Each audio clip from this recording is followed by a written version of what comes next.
자, 오늘 생물 보강 파트인데요. 지난번에 우리가 순환에 대해서 배워봤습니다. 순환 얘기할 때 필요한 게 심장과 혈관과 그리고 혈액 이런 내용들로 소개받는데요. 일단 질문사항을 좀 받을까요? 몇 페이지 몇 번 설명해볼까? 10번이요. 몇 페이지? 93번. 93쪽에 10번 말입니까? 아, 12번이요. 93쪽에 12번 얘기하겠습니다. 혈액의 응고를 얘기하고 있네요.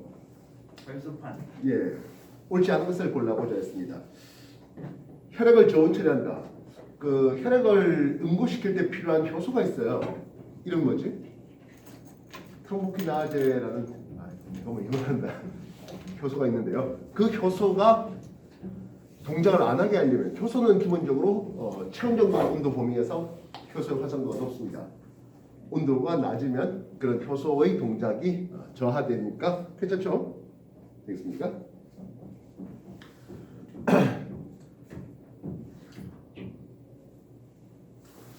시트라산 나트륨을 첨가한다.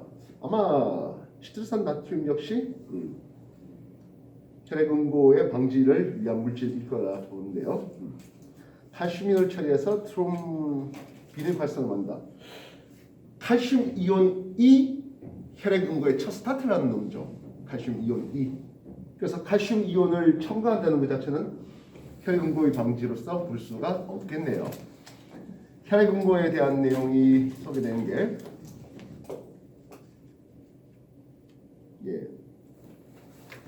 페이지 78페이지 한번 봐보십시오.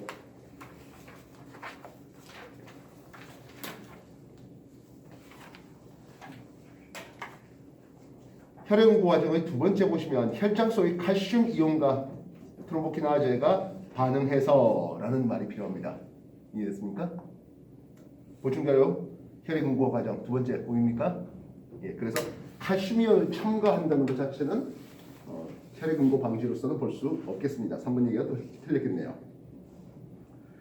그리고 유리막대로 피브린 섬유를 제거하는 것들 또는 트롬빈의 작용을 저하기 위해서 헤파린, 히루딘과 같은 혈액 응고 방지 물질을 첨가해보자. 그렇게 나올 수 있겠습니다. 12번, 3번 이 얘기가 칼슘이 상관없겠습니다. 또 다시 좀 되거든요.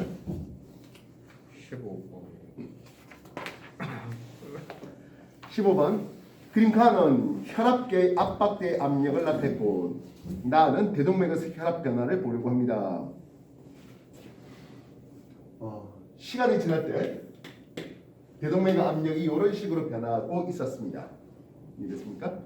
그때 압박대의 압력을 보는데요. 이런 식으로 압박대 압력이 주어지는 것을 볼 수 있겠습니다. 구간 A, B, C 이렇게 말이죠. A 구간에서 압박대 압력이 너무 커요. 혈액 자체가 못 내려가겠네요. 이해되셨습니까? 혈액 자체가 못 내려갑니다. 그래서 A 구간에서는 혈액이 흐르지 않는다. 맞는 말 했죠. 이해됐습니까? B 구간 지나면서 혈압은 점점 낮아집니까 했어요. 혈압이 낮아진 겁니까? 압박대의 압력이 낮아진 거죠. 이해됐어요? 됐습니까? 다음 C 구간에서는 했는데요. 대동맥의 혈압이 오르고 있는 구간으로 생각하고 있네요. 여기가 이해됐습니까? 대동맥의 혈압이 올라간다. 이거하고 비슷한 그림을 그린 게 여러분들 그 96페이지 23번 보십시오. 저번 날에 이 그림 한번 그려드린 적이 있을 텐데요. 이해됐습니까? 대동맥의 압력이 올라가고 있는 때는 언제입니까? 하면 좌심실이 짜져서 좌심실이 수축되면서 피가 대동맥 쪽으로 나갈 때 대동맥의 혈압이 올라가고 있습니다. 이해됐습니까? 좌심실이 짜지고 있다는 것은 방울판은 열려 있고 천판은 닫혀 있는 상태입니다. 이해됐습니까? 천판은 닫고 방울판을 짜서 방울판을 열어서 좌심실이 혈액을 짜내고 있는 상황입니다. 그렇다면 이거 천판이 열리고 방울판이 닫다 디귿은 옳지 않죠. 이해됐습니까? 되겠나요? 우리가 혈압을 측정하는 원리가 압박대를 뚫고 혈액이 지나갈 때 그때 혈관음이 들립니다. 이해됐습니까? 그래서 구간 ABC를 볼 때 혈관음, 다시 말한다면 혈액이 압박대를 뚫고 혈액이 혈관으로 흘러갈 때 그때 소리가 들리는데요. 혈관음은 B 구간에 들립니다. 그래서 혈관음이 들리기 시작한 첫 구간이 가장 높은 최고 혈압, 맨 마지막 들었을 때가 최저 혈압이 되는 바가 됩니다.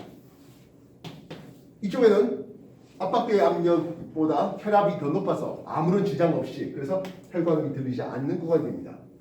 ABC 이해됐습니까? 그럼 밑에 맥박을 집어보면 되겠습니다. 압박대 아래쪽에 맥박을 집어보면 A 구간은 혈액이 아예 안 흐르니까 맥박이 안 잡혀요. 이해됐어요? 반면 B와 C 구간은 맥박이 잡힙니다. 이해되겠습니까? 그렇게 ABC 구간 소개해 볼 수 있겠습니다. 15번 문제였습니다. 15번 정리 다시 한번 해보십시오. 특히 디귿에서 좌심실의 압력이 또는 대동맥의 압력이 올라가고 있다. 대동맥의 압력이 올라가고 있다는 뜻은 심실이 수축되고 있는 과정입니다. 심실이 수축되고 있을 때에는 천판을 닫고 바늘판 열어서 대동맥 쪽으로 혈액이 나가고 있는 상황이에요. 구분되겠습니까? 또 다른 질문 뭐 있을까요? 더 없습니까?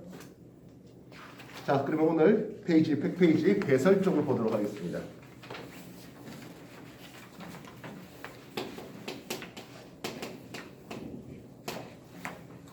우리가 세포에서 세포 호흡을 하고 난 다음에 노폐물들이 생기네요. 탄수화물과 지방은 탄소, 수소, 산소로 구성되다 보니까 노폐물로서는 CO2, 이산화탄소와 물이 생성됩니다. 반면 단백질은 탄소, 수소, 산소 말고도 질소 성분이 있는데요. 그래서 단백질은 이것 말고도 플러스 알파 모두 생긴다. NH3 암모니아가 생깁니다. 근데 이 암모니아 독성이 너무 강하네요. 그래서 얘는 간에서 상대적으로 독성이 약한 요소를 바꿉니다. 요소는 CO2에 NH2 이렇게 생겨 먹었습니다. 분자는 60이고요. 요 요소는 나중에 화학할 때 분자 몰수할 때 굉장히 자주 나오는 놈이 되겠습니다. 암모니아를 요소로 바꾸는 과정은 동화일까요? 이화일까요? 암모니아를 요소로 합성한다 하죠. 이 과정은 동화 과정입니다. 세포 호흡을 통해서 만드는 ATP를 집어넣어서 요소를 합성하는 과정입니다. 상대적으로 독성이 강한 암모니아를 상대적으로 독성이 약한 암모니아로 독성이 강한 암모니아를 상대적으로 독성이 약한 요소로 합성하는 과정. 간에서 일어납니다. 이해됐습니까? 근데 간은 우리 기관계로 볼 때 소화, 호흡, 배설 그리고 순환 네 가지 기관계 중에 어디에 속합니까? 응?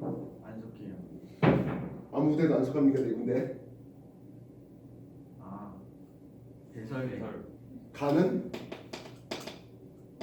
소화 기관계에 속한 놈입니다. 진짜요? 예.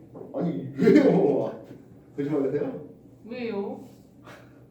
간에서 쓸개즙을 만들잖아요. 맞다. 소화 기관계에 속합니다. 그래서 이게 시험 문제 굉장히 자주 나와요. 낚싯대밥 던지는 거죠. 있어요? 배설계 같은데. 예, 아니에요. 그러니까 요소로 바꾸는 기작은 있으나 기관계로 보면 얘는 간은 소화기관계에 속합니다. 까먹었어요? 네. 간은 소화기관계에 속합니다. 헷갈리지 마시고 이제 이 요소를 콩팥을 통해서 오줌으로 내보내죠. 알겠습니까? 물론 콩팥을 통해서 오줌으로 내보내는 기작 말고도 땀으로도 내보낼 수 있겠고요. 이산화탄소 이건 호흡으로 내보내죠. 물은 호우로도 나가고 폐로도 나가고 땀으로도 나가고 오줌으로도 나가는 것을 볼 수 있겠습니다. 이해됐습니까? 되셨나요? 예.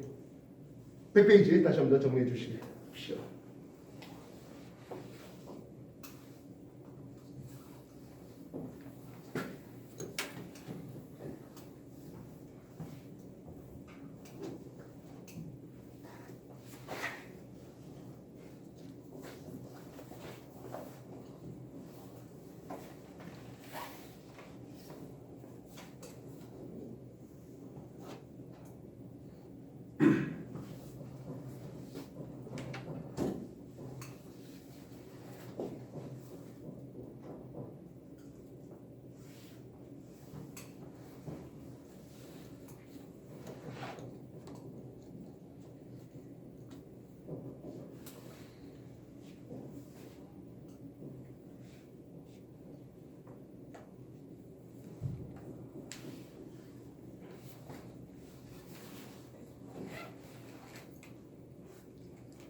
자, 100페이지 보도록 하겠습니다.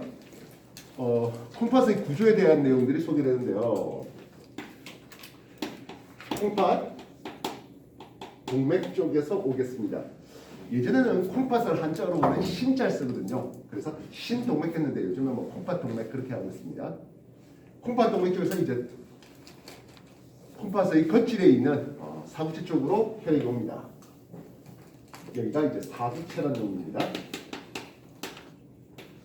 실이 구처럼 모여있는 사구체 되겠습니다. 그거를 보호막 주머니가 이렇게 감싸주고 있네요.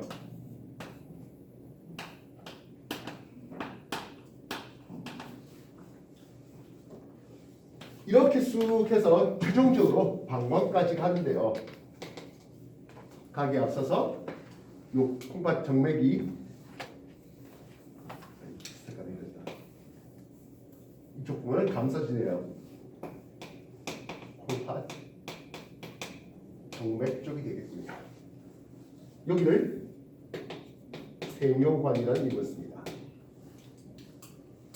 사후차 보건 주머니 여기를 이제 말피기 소체라는 이름을 쓰고 말피기 소체 세묘관까지 다 합해서 네프론이라는 배설의 기본 단위를 소개받을 수 있겠습니다. 실처럼 여기 되어 있다 보니 혈압이 높아요. 그래서 삐져나오네요. 이 과정을 우리는 여과라는 이름을 쓰겠습니다. 혈액에서 여과가 안 되는 놈과 여과가 되는 놈을 살펴볼 수 있겠습니다. 여과가 안 되는 거, 여과가 안 되는 것 또는 여과가 돼서는 안 되는 거 해보자고요. 예, 단백질이 되네요. 혈구가 혈구가 여과가 안 되어야 되겠습니다. 지방 이런 것들도 여과가 안 됩니다. 즉 사이즈가 큰 놈들은 상대적으로 여과가 되지 않죠. 만약 단백질이 여과가 됐다면 오줌으로 단백질이 나가게 되는데요. 그런 것을 우리는 단백뇨라는 이름을 씁니다. 혈구가 삐져나가면 어떻게 되겠습니까? 그렇죠. 혈류가 되겠죠. 그 다음에 여과가 되는 놈들을 봤죠. 여과 되는 놈들 뭐 있을까요? 물, 예, 물이 여과 됩니다. 또 아미노산도 여과 되고요. 요소도 여과 되고 포도당도 여과 되는 것을 볼 수가 있겠습니다. 이해됐습니까? 예, 그렇게 여과된 이런 놈들을 뭐라 부릅니까 하면 원료라는 이름을 씁니다. 이쪽으로 원료가 내려가네요. 이 원료 중에 아미노산, 포도당 아깝잖아요. 얼마나 힘들게 소화시켜서 흡수한 포도당과 아미노산인데. 그래서 세뇨관에서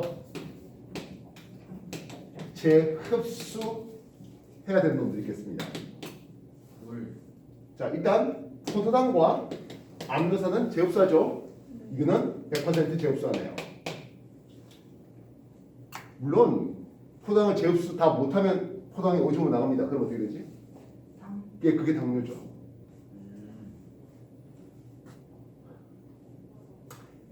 우리 혈액에 기본적으로 한 0.1% 정도의 포도당이 있습니다. 0.1% 그러니까 100ml당 대략 한 100mg 정도 포당이 있습니다. 한 3배 정도까지는 한 300까지는 제흡수가 가능한데 그 이상 되면 제흡수를 못하고 오줌으로 나가야 되는 거죠. 포도과 아미노산이 100% 제흡수하는데요. 이걸 제흡수하는 방법이 있어야 되겠죠. 에너지를 써서라도 제흡수합니다. 이것을 우리는 능동 수송이라는 것입니다. 물은 99% 정도 제흡수가 되는데요. 얘는 주로 삼투 현상에 의해서 제흡수됩니다. 경우에 따라서는 ATP를 써서라도 능동 수송을 통해서라도 들고 오는 경우는 있겠습니다. 일단 주로 삼투 현상을 통해서 제흡수합니다. 요소도 제흡수됩니다. 원래 요소는 어떻게 해야 되는 거지? 내보내려고 하는 거잖아요. 예, 제흡수가 됩니다. 얘는 한 50% 정도의 제흡수를 봅니다. 얘는 확산을 통해서 제흡수됩니다. 중학교 교과서에서는 요소는 제흡수하지 않는다고 가르쳤을 거예요. 근데 이제 고등학교 올라가면 요소는 50% 제흡수된다라고 그렇게 가르치겠습니다. 그 다음 필요 없는 건 추가로 분비하는 과정이 있겠죠. 더 내보내야 되겠습니다. 뭘 내보낼까요? 일부의 요소도 내보내고요. 뭐 크레아틴 같은 것들도 내보내겠습니다. 이렇게 세뇨가에서 추가로 내보내는 거 어떤 방법을 써야 되겠습니까? 에너지를 써서라도 내보내겠죠. 에너지를 써서 내보내는 걸 뭐라고 부르지? 능동 수송 이렇게 부르겠습니다. 이해됐어요? 그렇게 해서 최종적인 오줌으로 가네요. 뭐 중간에 집합까지 거쳐가고 하는 것들은 뭐 그렇게 중요하지는 않을 것이겠습니다. 그래서 여가 되는 거, 여가 되지 말아야 되는 거, 그리고 제흡수하는 거, 추가적으로 분비하는 거, 이런 것들이 101페이지, 102페이지 그렇게 해서 오줌의 생성 과정이 나오고 있습니다. 정리 다시 한번 해주십시오. 근데 왜 요소가 흡수돼요? 제흡수 왜 돼요? 확산통에서 끼어들어와요. 확산통에서 들어와요. 확산이다 보니까 이거 에너지 들어 안 들어? 안 들어요. 그래서 중학교 때까지는 요소는 제흡수하는 것에 대해서 소개되지 않는데요. 이제 학년이 올라가서 그렇게 하면서 확산으로 요소가 들어온다 이런 것들이 얘기되겠습니다.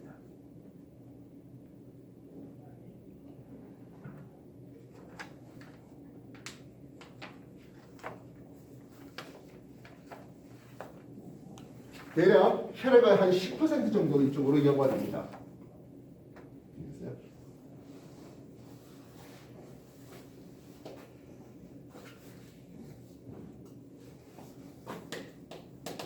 요소 대괄호 치면 이거 농도 됩니다. 농도. 콩팥 동맥과 콩팥 정맥을 비교해봐요. 콩팥 동맥과 콩팥 정맥 요소 농도는 어느 쪽이 더 높습니까? 동맥. 그렇지? 콩팥 동맥 쪽이 좀 더 높습니다. 콩팥스토에 들어오는 혈액이 요소가 많고 콩팥통에 나가는 혈액은 상당히 요소가 적어요. 이해됐습니까?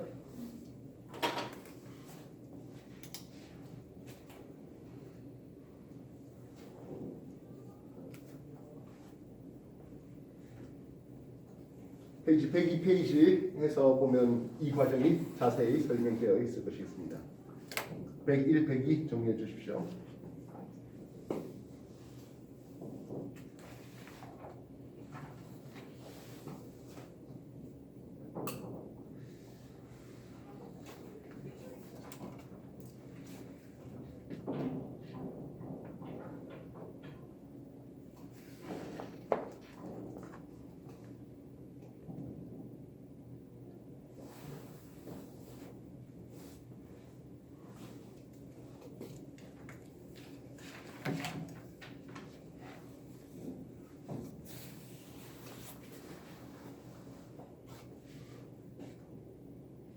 최종적으로 103페이지 보면 기관계의 통합적인 연결 관계가 있겠네요.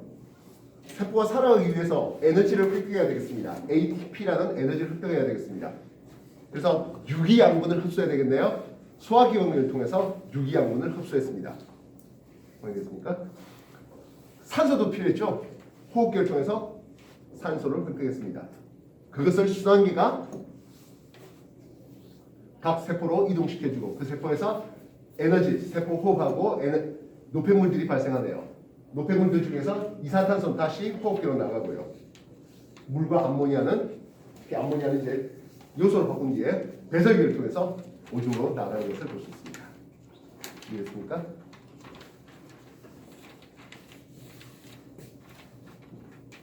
(102페이지까지) 103페이지까지 다 보셨으면 뒤쪽에 이제 문제가 실려있죠? 103페이지, 103까지 다 보셨다면 104, 105페이지에 개설 문제, 기본 문제입니다. 시작하겠습니다.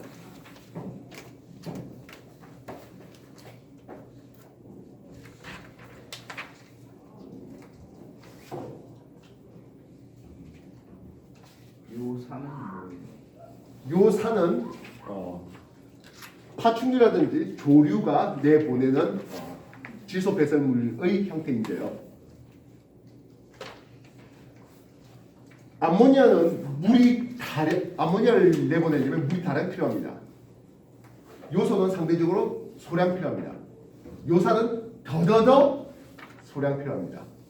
그래서 물이 부족한 생물들은 요산의 형태로 내보냅니다. 저희들 요산으로 내보내면 안 돼요. 일단 포유류는 기본적으로 요소의 형태로 내보내는 걸로 진화되어 있습니다. 근데 요산으로 내보내겠다 하면 큰일 나요. 요산 돼버리면요, 우리 몸에도 요산이 만들어져요. 근데 그 요산은 결정이 바늘처럼 됩니다. 그래서 가다가 혈관이라든지 또는 관절 이런 데 요산이 콕콕 박혀요. 아파요. 무슨 말인지 되겠어요? 그걸 통풍이라고 부릅니다. 들어본 적 있습니까? 김종국이가 잘 먹고 단백질 많이 먹어. 예예 김종국이가 통풍을 앓고 있다고 하네요. 아, 몸에 질소성 노폐물이 너무 많아져서 요산의 형태가 되고, 이 요산은 온도가 낮아지는 겨울철 되면 결정으로 고체 결정이 되고 그것이 관절 같은데 쿡쿡 바뀌면서 아프다 하는 통풍을 일으킵니다. 그래서 거의 단백질 식사만 하는 사람들 그런 사람들이 의사 말로는 그런 사람들이 겉은 좋았지만 속이 다 망가져 있다라고 얘기하는 이유가 그런 단백질성 식사를 통해서 요소 및 요산의 농도가 높아져서 그런 얘기를 하고 있네요. 그럼 요소도 그러네요. 예, 결정하는. 요소는 그렇게 결정화 될 거 없고요. 일반적인 건강 콩팥이면 쉽게 걸러냅니다. 실상 우리가 콩팥이 두 개잖아요. 한 개만 있어도 우리 콩팥은 일반적인 정상 생활을 합니다. 그래서 콩팥 하나 쉽게 남한테 기증한다든지 그런 것들. 예. 예, 퍼파도 반절 정도만 있어도 삽니다. 그래서 퍼파도 반절 줄 수 있습니다. 진짜? 왜 두 개씩이요? 네 개씩 힘들나? 사람 몸에 두 개씩 있는 거는 거의 하나만 있어도 잘 동작합니다. 그것도 두개 있잖아.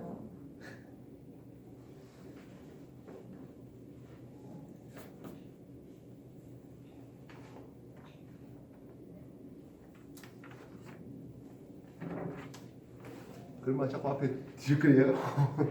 그냥 다 내보시죠. 틀려도 괜찮아요. 어때?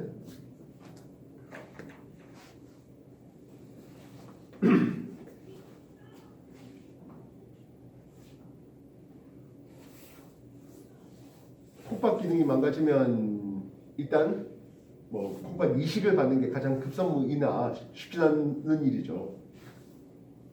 가족 간에도 쉽게 그렇게 면역 거부 반응이 없는 그런 걸 찾기가 그렇게 쉽지는 않고요. 그래서 일반적으로 혈액 투석을 통해서 연명하는 거죠. 그래서 얼마 없잖아요. 콩팥이 망가졌을 경우에는 혈액 투석이 일주일에 한 3번 정도는 해야 된다고 알려져 있는데요. 아파요? 큰 바늘 찔러가지고 혈액을 바깥에 강제적으로 돌게 해가지고 노폐물을 걸러내는 과정입니다. 아마 문제 풀다 보면 혈액 투석 과정이 한번 나오게 될 거예요.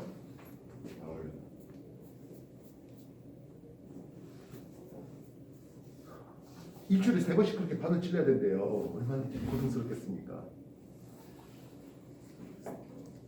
우리 사이즈 많아요.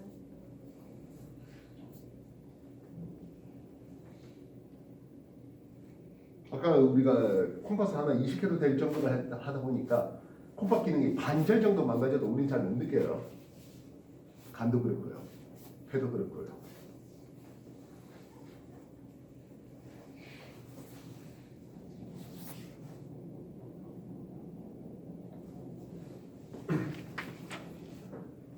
팔번까지 다 풀면 채점하십시오.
오늘 짚어야 될 게 많은가요? 이거 좀 그냥 병원품이랑 세려고냐 아니 병원품이랑 사고차 합쳐서 말피기 소체. 예, 그렇죠. 사구체와 보건중을 합해서 말피기 소체라고 부르고요. 세뇨관까지 다 합해서 네프론이라는 배설의 기본 단위가 나오고 있습니다. 콩팥 하나 앞에 네프론이 한 100만 개 정도 있다고 알려져 있네요. 말피기 소체 왜 처음 들어? 저도 처음 예? 저도 듣는 안 배워요. 학교에서 그냥 네프로 그냥 병원품. 걔네 따로따로 이름 불러요. 합쳐서 안 불러. 페이지